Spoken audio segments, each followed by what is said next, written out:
Everyone, welcome back to my channel. कैसे हैं आप सब? आई होप आप लोग बहुत अच्छे होंगे। तो जी बच्चे स्कूल चले गए हैं, उसके बाद मैं आई हूँ इस रूम में। देखिए रूम की हालत क्या है। और इधर ये बच्चों की स्टडी टेबल है जिसपे सामान इतना सारा रखा हुआ है, कपड़े रखे हुए हैं। तो चलिए इस रूम को हम सबसे पहले क्लीन करते हैं। तो बच्चे इसी रूम से रेडी होकर के स्कूल गए हैं। यहीं पर उन लोगों ने ब्रेकफास्ट वगैरह किया था। तो ये रूम इसी वजह से इतना गंदा है और थोड़ा थोड़ा सामान उन लोगों का यहीं पे पड़ा हुआ है। तो ये मेरी कुछ दवाइयाँ हैं जो मुझे ठीक से रखनी थी। सुबह मैंने जो मुझे डोज लेनी थी वो ले लिया है मैंने। अब ये टैबलेट अलग कर दूंगी और ये जो ड्रॉप और कुछ लोशन वगैरह हैं वो सारी चीज़ें अलग कर दूंगी। और ये सारी मेरी दवाई है इन्फेक्शन और स्कैल्प की हैं। स्कैल्प में मेरे बहुत सारा इन्फेक्शन हो गया है इस टाइम पे, पता नहीं क्या हुआ है, समझ नहीं आ रहा है। बहुत दाने दाने से निकले हैं। तो मैंने स्किन वाले डॉक्टर को दिखाया है, तो ये उसकी दवाई है। और मुझे फ़ीवर वगैरह आ रहा है तो उसकी भी दवाई मैं ले रही हूँ। इस टाइम पे मेरी तबीयत बिल्कुल भी ठीक नहीं है, फिर भी काम तो करने ही पड़ते हैं। तो यहाँ पर मैंने फ़ोन को चार्जिंग पे लगा दिया है, जो मोस्ट इम्पॉर्टेंट काम होता है, क्योंकि फ़ोन चार्जिंग पे लगा देते हैं तो अगर कभी हमें कहीं जाना है या फिर घर पे भी फ़ोन यूज़ करना है तो फ़ोन चार्ज रहता है। नहीं तो फिर फ़ोन अगर कोई अचानक से काम लगता है तो फ़ोन डिस्चार्ज मिलता है। मेरे साथ यही होता है। तो मैं जब भी इन कामों में लगती हूँ, मुझे लगता है थोड़ा सा आधे घंटे मुझे लगेगा, मैं फ़ोन को चार्जिंग पे लगा देती हूँ। और मैं रात में फ़ोन को चार्जिंग पे लगा के सोती नहीं हूँ, क्योंकि फिर फ़ोन ख़राब होने का भी डर रहता है। इसलिए मैं मॉर्निंग में ही फ़ोन को चार्जिंग पर लगाती हूँ। और यहाँ पर देखिए बच्चों का स्टडी टेबल पूरा बिखरा पड़ा था, तो उसको मैंने ऐसे अरेंज कर दिया है। और वीडियो को थोड़ा सा मैंने फास्ट रखा है यहाँ पर, क्योंकि फिर यहाँ पर मुझे टाइम भी बहुत लगा था। और अगर मैं स्लो दिखाती तो पूरे वीडियो में बस इसी की क्लिप आ पाती और कुछ नहीं आ पाता। तो यहाँ पर थोड़ा सा मैंने फास्ट कर दिया था। फिर ये बच्चों ने कुछ बनाया था, दिवाली पे डेकोरेशन करी थी, तो ये बच्चों ने स्कूल के लिए बनाया था। तो स्कूल में मैम ने देख करके फिर वापस कर दिया था। तो उन लोगों ने कहीं उनको जगह नहीं मिली, तो ये टीवी का थोड़ा सा वायर है उसमें उन दोनों ने बांध दिया था। दिवाली से ऐसे ही बंधा था, इसको मैंने आज काट दिया है। वो धागे बहुत टाइट हो गए थे तो उसको सीज़र से काटना पड़ा। फिर यहाँ की देखिए मैंने अच्छे से डस्टिंग कर दी है, टीवी को अच्छे से पोंछ दिया है और स्टडी टेबल को अच्छे से पोंछ दिया है। और ये कुछ चीज़ें जो मुझे निकालनी थी वो मैंने निकाल दिया है। और ये जो डेकोरेशन है ये मेरा निकालने का पता नहीं क्यों मन नहीं कर रहा है, लेकिन 1-2 दिन और लगा रहेगा, फिर मैं इसको हटा दूँगी। सोफ़े की तरफ भी कुछ चीज़ें लगी हैं, 1-2 लड़ लगी हैं, 1-2 तो अपने आप से ही निकल गई हैं। तो जो निकल गई हैं वो निकल गई हैं, जो नहीं निकली हैं उनको मैंने हटाया नहीं है, बट 1-2 दिन में तो हटाना ही पड़ेगा। और इधर देखिए ये रूम की हालत कैसी थी और कैसी हो गई है। बढ़िया सुंदर सा पूरा रूम अच्छे से करके अब चलते हैं हम बेडरूम की तरफ। तो यहाँ पर देखिए स्टडी टेबल पूरा साफ़ हो गया है, कॉपीज़ को अच्छे से अरेंज कर दिया मैंने, बुक्स वगैरह को अरेंज कर दिया। और इसके बाद अब चलते हैं बेडरूम में। तो बेडरूम में मैं आ गई थी। बेडरूम भी बहुत फैला हुआ था, बट मुझे सबसे पहले ये बालों में दवाई लगानी थी स्कैल्प पे। तो ये लोशन टाइप का कुछ है, ये मुझे लगाना होता है, डॉक्टर ने बोला है स्कैल्प पे जैसे हम ऑयल वगैरह लगाते हैं वैसे ही लगाना है। तो ये मैं लगा रही थी। और डेली हेयर वॉश करना पड़ता है।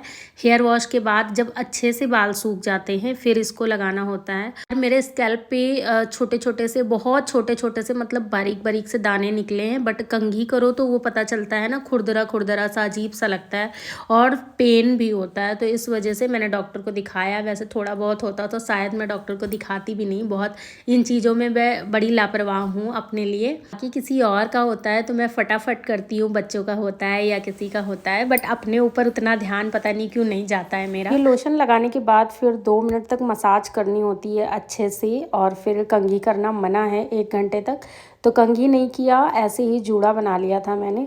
और ये ना इतना ठंडा ठंडा लगता है, क्योंकि मेरे सिर में बहुत ईचिंग हो रही थी और पता नहीं क्यों ऐसी प्रॉब्लम मैंने एक दो लोगों के मुंह से और सुना है कि उनको भी हो रही है, जैसे स्कूल वगैरह में जाती हूँ तो पता नहीं मौसम की वजह से है या किस वजह से है, समझ नहीं आ रहा। मेरे तो इस टाइम पे फ़ीवर वगैरह आया था तो मैंने दवाई वाई ली है, उसका भी हो सकता है साइड इफ़ेक्ट थोड़ा सा, पता नहीं, कुछ समझ नहीं आया। बट मैंने डॉक्टर को दिखाया तो उन्होंने 10 दिन की दवा दी है, बोला है 10 दिन में ठीक हो जाएगा, और नहीं ठीक हुआ तो वापस से दिखाने आना। तो यहाँ पर अब शुरू कर रही हूँ मैं बेडरूम की क्लीनिंग। तो ये जो साइड में मैंने ऐसे डाल रखे हैं बेड के साइड में, तो इनको मैंने अच्छे से झाड़ दिया है यहीं पर। और इनको मैं ज़्यादातर बाहर झाड़ती हूँ, लेकिन आज मैं अंदर ही झाड़ रही हूँ इनको, क्योंकि बेडशीट भी चेंज करनी है मुझे और रूम की थोड़ा अच्छे वाली डस्टिंग भी करनी है। ये झाड़ करके मैंने ऐसे टांग दिए हैं और फिर लग गई हूँ झाड़ू लगाने। और इधर बेड और दीवार के बीच में थोड़ा सा स्पेस है, तो उधर कभी कपड़ा गिर जाता है या कभी बच्चे पेपर वगैरह फाड़ करके डाल देते हैं, तो उसके पीछे से मैं झाड़ू से ऐसे निकाल लेती हूँ और निकल जाता है इजीली, क्योंकि उसके बीच में स्पेस है काफ़ी। ये वाली बेडशीट मुझे हटानी थी, तो मैं इस बेडशीट को हटा दूँगी और दूसरी बेडशीट मुझे जो डालनी है उसे मैं यहाँ पर डाल दूँगी। और इसको डालने के बाद मैंने यहाँ पर पोछा लगा लिया है पूरे फ्लोर पर और बेडशीट भी चेंज कर दिया है। देखिए पोछा सूख जाए इसलिए फ़ैन को ऑन कर देते हैं और फ़ैन को फुल पे कर देते हैं 4 पे, ताकि जल्दी से पोछा सूख जाए। तो फ़ैन चला दिया है मैंने कि फ्लोर थोड़ा सा जल्दी से सूख जाए, क्योंकि अभी हल्की हल्की से सर्दियाँ आ गई हैं तो इतनी जल्दी सूखता नहीं है। गर्मी में तो फटाफट सूख जाता है, एक तरफ पोछा लगाओ एक तरफ फ़ैन चलता रहता है तो सूख जाता है। तो यहाँ पर देखिए रूम हो गया है पूरा रेडी और इस मिरर को मैंने अच्छे से साफ़ कर दिया है गीले सूखे कपड़े से। पूरी अलमारी को पोंछ दिया है, बेड को पोंछ दिया है और इधर साइड में जो सीमेंटेड अलमारियाँ बनी हैं उनको भी मैंने कायदे से पोंछ दिया है, जिस पे वॉलपेपर लगाया था। इस तरीके से बेडरूम की क्लीनिंग होती है फिनिश। और अब आ जाती हूँ मैं किचन में।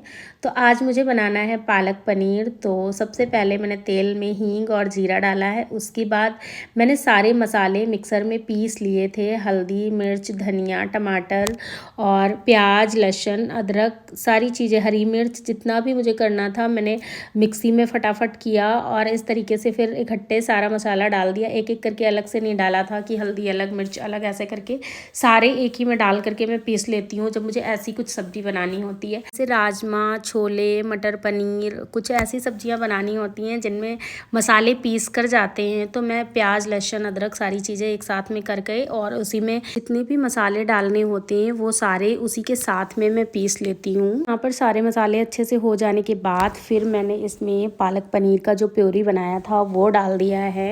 ये प्योरी थोड़ी सी गाढ़ी है तो इसको थोड़ा सा पतला करेंगे। आप अपने हिसाब से रख सकते हैं, पतला या गाढ़ा जैसे खाना हो। मुझे इसे ज़्यादा पतला नहीं करना था, बस थोड़ा सा और पतला करना था, तो प्योरी के हिसाब से थोड़ा पानी और जाता, तो मैंने उसमें पानी ऐड किया और फिर जो पनीर कट करके मैंने रखा था वो सारा पनीर डाला और फिर उसको दूसरी तरफ मैंने चढ़ा दिया है पकने के लिए और इधर मैं रोटी सेक लूँगी। तो जब तक सब्जी बनेगी तब तक मेरी रोटियां भी बन जाएंगी और पूरा खाना बना करके रखने के बाद मुझे जाना है बच्चों को लेने। पालक पनीर और रोटी, सिर्फ इतना ही दोपहर का खाना मेरा होगा। आज मैं दाल चावल नहीं बना रही हूँ, नहीं तो मेरे यहाँ दोपहर के खाने में ज़्यादातर दाल चावल सब्जी रोटी रायता यही बनता है। सिर्फ रोटी खाने में थोड़ा बच्चे नाटक करते हैं, बाकी और तो किसी को कोई प्रॉब्लम नहीं होती है। और बच्चों की नौटंकी तो चलती ही रहती है, आप उनको कुछ भी बना करके दो, अगर उनको ज़रा सा भी लगता है कि उन्हें नहीं पसंद है या नहीं खाना है तो 70 नाटक करके रहेंगे। तो खाना मेरा रेडी हो गया है और बर्तन वगैरह मैंने नहीं धुला है, खाना बना करके रख दिया है। बर्तन वगैरह मैं वापस आकर के धुलूँगी जब हम लोग खाना खाएंगे, तो इकट्ठे ही सारे बर्तन फिर धुलूँगी मैं।